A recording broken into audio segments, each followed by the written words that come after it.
So at the end of last year, I did something kind of crazy. I killed off a high ticket mastermind product that was printing $180,000 a year in recurring revenue. It was one of my most favorite products. It was giving my students incredible results. I was having fun and obviously making great money doing it.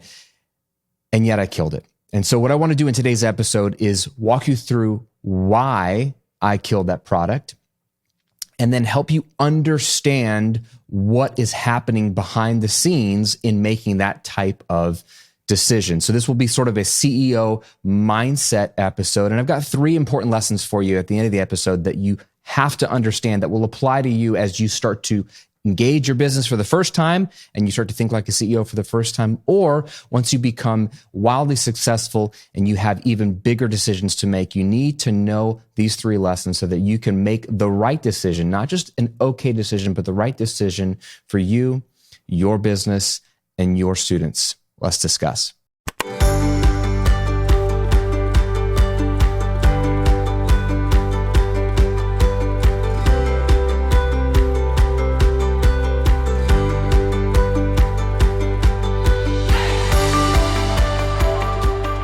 Welcome back to the Graham Cochran Show, where each week I help you break down the mindsets, strategies, and habits to create a highly profitable and life-giving business. I'm your host, Graham Cochran, pumped to hang out with you today. We've got a good episode for you.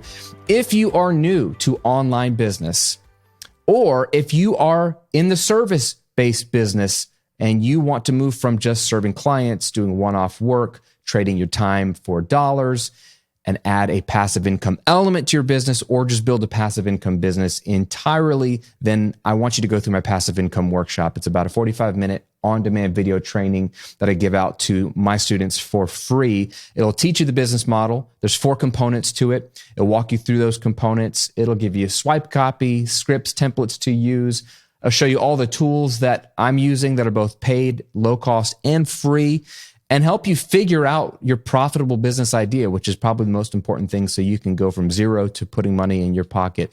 It's, again, 100% free. Just go to grahamcochran.com/workshop. If you're watching on YouTube, I'll link to it below. grahamcochran.com/workshop.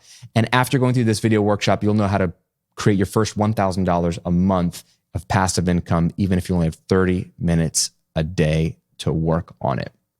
Sound good?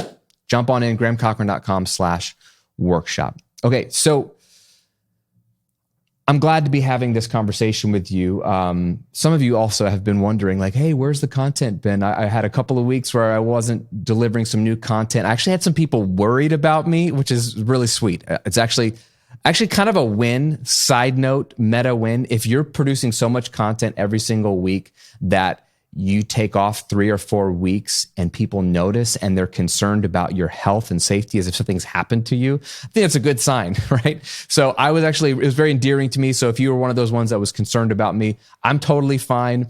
As you saw last week, I'm bringing on some new guests. I've been mentioning this as I've been expanding the podcast to not just be me and my voice, but bringing on other brilliant minds onto the show to help you grow your business and grow your life and expand in all areas. So we took a few weeks off as I was pre-recording a bunch of those conversations, and we had to just restructure a lot of the workflow in the business. I've been expanding my team. So there's been a lot going on over here at GC headquarters, but we are back on track. And it's one of the things I hate to do, which is pump the brakes on content. I've been delivering content every single week pretty much since 2009. So with a few exceptions, it's been something every single week since then. And so this is one of those times where there was an exception. But I'm back, and here we are in a solo episode this week. And I want to share this story because this is a really, really big deal. I think people learn when you see other people's experiences reflected on. And so I'm hoping that this episode will help you out. If you don't know, I ran a mastermind called the Epic Mastermind. I launched it at the end of 2020. And the idea was very simple. I have students that are beginners that are just figuring out their first online business, and I have a course that helps them, and I have a lot of free material here on the podcast that helps them get their business idea figured out and launched. I wrote a book about it, right? How to get paid for what you know. I mean, that's for the person who's like, I'm ready, let's figure this thing out. I have a bunch of students in that camp. And then I have a bunch of students in the camp that have already figured out their business. They're already creating products or serving people. They're making some money, but they're just not making the amount of money they like. And so they want to scale. And usually they want to be making $100,000 minimum or more. And so I have a community for them. It's called my six-figure coaching community. And it's not for beginners, but as long as you've made some money online, those people are getting coaching every single month, training, community, and accountability, which is huge. And I'm helping them scale up, right, to hit that six-figure mark and reduce their work hours to 20 hours a week. So $10,000 a month, that only takes 20 hours a week or less to create. That's the dream. And I have a bunch of hundreds of people in that community. But then I had students that were crushing it in that community who wanted one-on-one coaching. And while I used to do a lot more one-on-one coaching, I've now changed that coaching model to only 2 to 3 people at a really, really high price, year-long concierge coaching program. And that's really, really exclusive. But I had nothing in between for the people who are already doing 6 figures that want to scale to multiple 6 or a lot of them to 7 figures. And they don't need another book. They don't need another YouTube video. They need specific personalized coaching. And they also need more than what I can give them. They need ideas from other brilliant people. And so I was drawn to the idea of creating a mastermind, which would bring all of these people together. I wanted 12 people max. Jesus had 12 disciples. I figured there's a reason why that number works well. So I wanted 12 students in the Epic Mastermind, all with different skill sets, all minimum making $100,000 a year, all givers, not just takers, all creative, all ambitious, all humble. And we started to meet weekly with hot seats and coaching, all that kind of stuff. And we did this every single week for 2 years. And it was incredible. It was a way for me to do what I love to do, which is coaching high-level people, get them to 7 figures and beyond, but do it in a scalable way.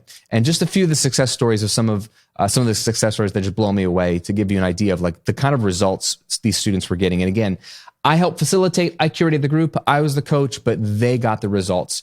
One of my students, Hope, she sold out her mastermind. She created her own mastermind, sold it out 3 times, generating $250,000 of income directly as a result from one mastermind session with me. One mastermind session. She figured this out. $250,000 she created. Aiko, she went from inconsistent income of around $5,000 a month when she joined the mastermind to over $30,000 a month after working with me. Michael was able to grow his revenue by an extra $40,000 per month and carve out time for him to focus on what he's most excited about in his business. Can you imagine creating an extra $40,000 a month in your business?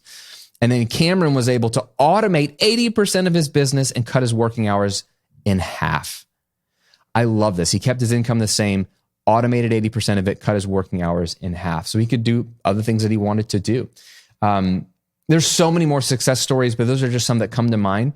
And not only did I love those success stories, but I just loved spending time with these people. They're some of the best people. And the great thing is I got to pick them. And that's what I always told them is, look, not only did you have to apply, but you had to interview, and then I still had to choose you. And there was way more people who applied than I let in the group because I was curating a group of people that I wanted to spend every single week with, which is important to me. I wanted to and needed to enjoy working with them. So they were incredible people, like I said, humble, yet they were high achievers, high performers, really creative, and they all came with different skill sets. But at some point, probably after year 1, going into year 2, I knew that something needed to change. And so it was a great group, but it wasn't as amazing as it could be. Not the people, but the experience. And so I got on the phone with members. I had my team get on the calls with members. We surveyed the group. We tried different things. I was trying to find a way to continue to iterate the group to make it better and make it as powerful as I knew it could possibly be. And so we got some good direction, some good feedback from the members, but interestingly enough, there was a lot of conflicting feedback as well. Not everybody wanted the same thing, which go figure. People want and need different things. So there were some conflicting desires there as I was trying to solve the problem. it wasn't really a problem. It was working, but I want to make it better. It's a premium product. I want to make it better. So that's happening. And then you parlay that with the fact that over the last 12 months, I've had a lot of change in my heart and in my business. New things stirring, new ideas coming up, new desires being birthed. And I was trying to figure out what to do with them. I've tried to tell the story to friends before, but I started this business as a side hustle to my first online business. I mean, I was as happy as could be. Financially, I was hitting all my goals when I had launched the Recording Revolution. That thing was doing over $1 million a year. I was very happy. It took me about 5-6 hours a week to run, but I had this urge to start this personal brand to teach online business as almost like a creative outlet. And then, of course, I'm a business owner and an entrepreneur, so I was like, well, I'll monetize it. And I was doing some coaching anyway, and so I was like, I'll launch a course and I want to make some money off of it and make it good and treat it like a fun project. But then it just took off. It took off, and then this became a 7-figure business. And it was reaching people and impacting people in a powerful way that I was just falling in love with this business. And I reached all my goals that I had for this business. I thought, you know what? If I could do $1 million a year in a second business and know that I wasn't a fluke, that would be a win. Well, I did that, hit all my goals, got the book published. I wanted to write the book on online business. I literally did, how to get paid for, and so I'm sitting here last year thinking, what else is there? Now I'm admittedly small-minded. I'm trying to learn how to think even bigger. Learning to have a big vision is not natural for me, but I'm surrounding myself with people that have ridiculously huge visions. And that's the goal of me surrounding myself around those people, is to sort of breathe in some of that oxygen and let it rub off on me. As of mid last year, a lot of my goals were getting clear. And I realized, especially after a lot of time in prayer, I realized that I felt like my calling wasn't to stay where I was. It was to grow and expand. And I felt like God gave me a big 5-year vision, way bigger than anything I'm doing right now. Scary big, exciting big, makes sense, but seems impossible at the same time. And so as I was seeing that vision and seeing the problems that I was trying to solve in the mastermind, I started to have this intuitive sense that I needed to move on from the mastermind. And then here's the deal.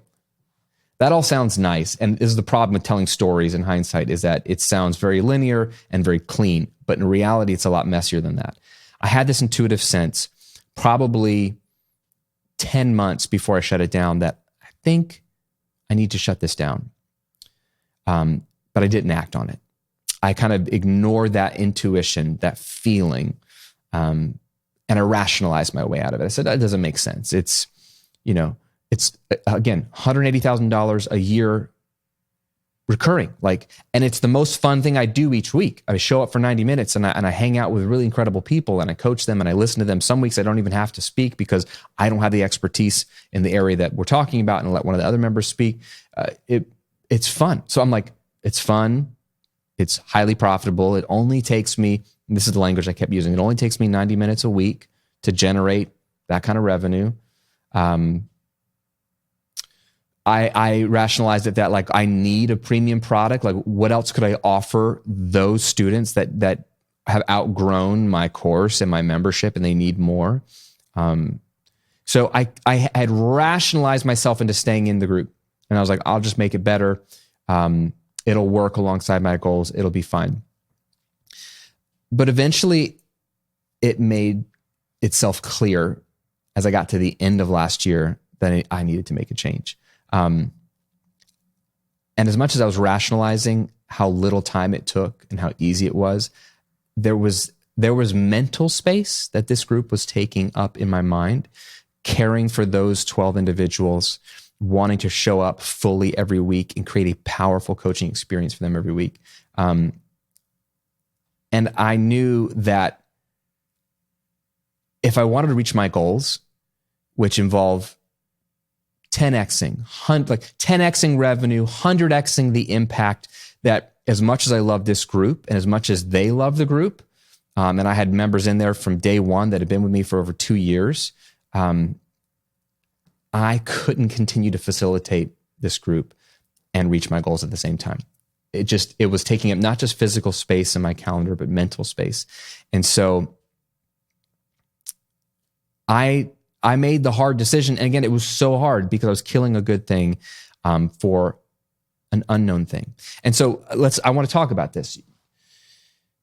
There's times when you need to kill a bad thing, but it's harder to kill a good thing than a bad thing. So the good thing about this group, it was good money. It was fulfilling work. It was having impact on people that were having massive impact in the world. And I was trading that for an uncertain but potentially greater thing, which would be potential more money, potentially more fulfillment, potentially more impact. Again, not certain, very hazy, not super clear how it was going to transpire, just sort of like the vision, the concept was there. And then here's the other layer to it, is that my entire business model is built around serving others. I mean, think about it. What I'm doing right now, spending time out of my week, creating content that's valuable, that's actionable, that's literally life-changing if you apply it for free, putting it out there for free, serving people over and above what they're paying for me in my community, in my course, in my coaching. I love serving others. That's the bedrock of my business. It should be the bedrock of your business. And yet, what do they tell you on the airplane when they say the oxygen masks are going to fall from the ceiling? In the event of low pressure, oxygen masks will fall. And they tell you, if you're sitting next to a child, please put on your own oxygen mask first before assisting the children or someone else that needs assistance. Why do they do that? Are they telling you to be selfish and say, forget the kid, take care of yourself first? No, they're saying if you don't put on your oxygen mask and you're trying to put on theirs, there's a good chance you could pass out if you don't get it on in time. And then you're no good to them or anybody else. So make sure you put yours on so you can breathe, so that you can serve the child or person next to you or other people on the plane. And this was something, I had a conversation with Ramit Sethi years ago when I was even thinking about transitioning from the recording revolution to starting my own personal brand. I had this intuition that I needed to do it, wanted to do it, but had such a hard time convincing myself. And I was on the phone with him and he brought up the oxygen mask. He's like, bro, you got to put on your own oxygen mask or you're going to die. You're going to burn out and then you're of no good to them or to anybody.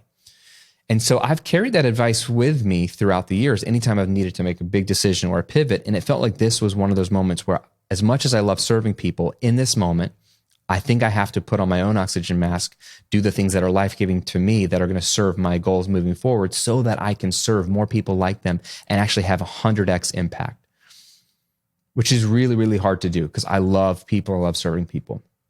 So, it's one of those decisions as a CEO, you're going to have to make decisions that aren't just good for your business, but are good for you and your life. And that's hard. Closing down this group was one of those decisions. I never intended to close down this group. I intended this to be a perpetual group that would only grow. It would grow in price. It would grow in members if I needed to. It would grow in its scope, more live events, retreats, things like that. And I think there are going to be opportunities to do those things in the future. I believe I'll be able to come back and relaunch a new group, and it'll be an iteration of that. But I've known in this season I needed to shut it down, sow some important seeds in the ground, which is really hard to do because when you sow seeds, you don't even have to be a farmer to understand this analogy. When you sow seeds, you don't see the fruit of your labor right away. But if you don't sow seeds, you will not see any fruit. So you have to plant something in the ground. And I've needed to plant things in the ground and begun to do that. And I believe that there will be a harvest I will look back and be so grateful that I took time out and energy out of my weeks to plant some new seeds, to grow something new. I'll have a bigger harvest than I currently have, more money, more impact, more satisfaction and fulfillment. So I closed the group. That was sad. Come January, the money went away. That was sad. But when you make a decision and then a week or two later, now that you've made that change and you can't go back and it's over, you have a gut feeling that either it was a moment of regret or a moment of peace. It's been nothing but peace. As hard as it was, as sad as it was, and as sad as it is to see my bank account take that dip in the short term, I've never regretted it. I've known it was the right decision to make. In fact, I knew it the day I sent out the announcement video to my members. As hard as it was to film that, the moment it went out, I had instant peace, which is a barometer for me. Peace is a barometer for me. In Scripture, it says, let the peace of Christ rule your hearts. And if you look at the word in the Greek, it really means to be an umpire. So an umpire makes a call, right? It says it's this or that. And so I feel like peace, especially if you're a person of faith, you have faith in God, I feel like peace is a helpful decision-making barometer. When you think about a decision or you make a decision and peace follows, that you're going in the right direction. And so for me, instant peace. So I wanted to share this with you, not to talk about myself, but to just let you in and bring it home to 3 important lessons for you. And we'll wrap up with this. I believe that this message is for somebody listening right now, because you're making big decisions, hard decisions. It may not be a $180,000 a year decision. It might be a $1.8 million a year decision. It doesn't really matter the zeros behind it. It's going to impact you. There's a reason why it's a hard decision, right? If it weren't hard, and then this wouldn't be hard, right? So 3 lessons that I think will serve you well, because what I want you to have is a wildly successful and profitable business, but a life-giving business as well. You don't want to make money and zap yourself of life. You want to make money and life at the same time. And so you're going to have to make different decisions than what everybody else is doing. So lesson number 1 is don't let money drive your decisions. Don't let money drive your decisions. Money plays a part. Money has a voice. But if you're driving down the road in a car and there's a bunch of passengers in the car, money can be in the car and money can share his or her opinion about, hey, I think this would be good for you. You could do this with the money or whatever. But money shouldn't be in the driver's seat of the car, controlling where the vehicle goes. Make sense? Money can have a seat at the table, but money shouldn't be the CEO of your company making all the decisions at the end of the day, right? If I have a board of advisors, I'm going to listen to them. There's a reason why they're on the board. They're wise, they're smart, they have insight. And as the scripture says, in an abundance of counselors, there's safety. All right, so bring on the counsel. I want to listen to a lot of different people. But at the end of the day, I need to make the decision. So money can't be the driving decision maker. You can't say, well, it makes me a lot of money. That's not a good enough reason to do anything or not do something, right? Don't let money drive your decisions. For me, $180,000 a year, honestly, it doesn't affect my lifestyle. It's still $180,000 a year. I could think of a lot of things to do with that money, right? I'm going to have to make up that money, to keep all my financial goals, whether it's giving or investing or lifestyle. I'm going to have to replace that money somehow, some way. It does mean something to me. It won't make me go broke, but it's significant. I mean, if it's not significant to you, that's fine, but it's significant to me. So it was something I thought about. It's a lot of money. But at the end of the day, I can't let that be the only decision-making factor. Number 2 lesson, be willing to sacrifice good things for greater things. This is so hard for me. Even if you don't know what those greater things are. Okay, going back to my intuition, if you have a gut feeling that there's something more you could be contributing to the world, there's a bigger way you could show up in life and have impact. If you just have that gut feeling, it may not be crystallized. It may not be in front of you like, oh yeah, here's your book deal. Here's your new business idea. Here's your whatever. But you have a sense that more is in store for you and more is required of you in a good sense, not in a legalistic sense, but like you feel like you can rise to the occasion and contribute more. Man, that is a great thing to know. Even if it's not crystallized, even if it's a little unsure, that is real. I want you to know that is real. Most people don't have that sense, but if you have that sense that there's greatness on the other side, we usually don't run towards it because we're scared, but it doesn't mean it's not real. It is real. And the people that do great things are the ones that fight the fear and pursue that intuitive hunch, right? I believe the Holy Spirit speaks to me and speaks to us and gives me those intuitive moments. It may not be clear and crystallized. For me, it wasn't clear or crystallized at first, but I had a sense there's something more for me. I can and need to do more and want to do more. And so even though this is a good thing, I think there's a greater thing in store for me. And so I'm willing to sacrifice this good thing, a known good thing, for an unknown greater thing. And that's the beauty of taking a risk as an entrepreneur. Is it's scary, it's crazy. Most people won't do it. Most people will hold on to the one known good thing. But we have a high value of certainty, and we want certainty almost at all costs. So we will trade abundance, we'll trade impact, we'll trade adventure, we'll trade deep fulfillment and satisfaction for certainty.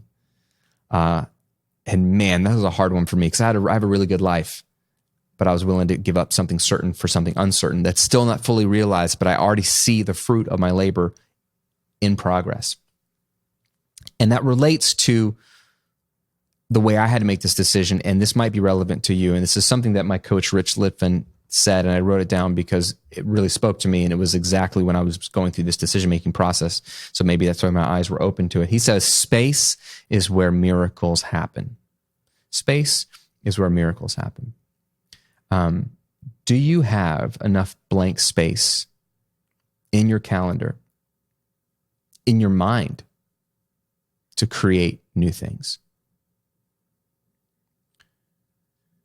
The greatest books, products,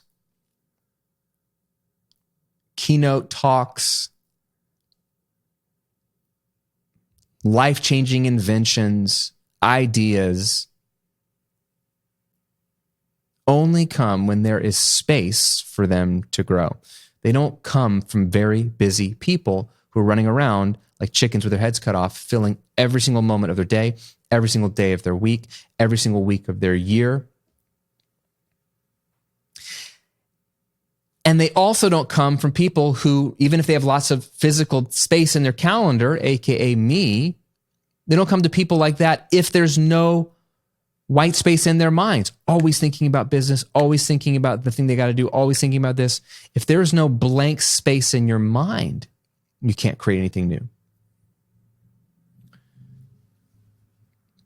This is why most people's lives are pretty mediocre. They don't do great things. They don't achieve the things they want to achieve. They don't have the experiences they want to have, because they are just going and going and going, and they don't create space in their calendar or their minds.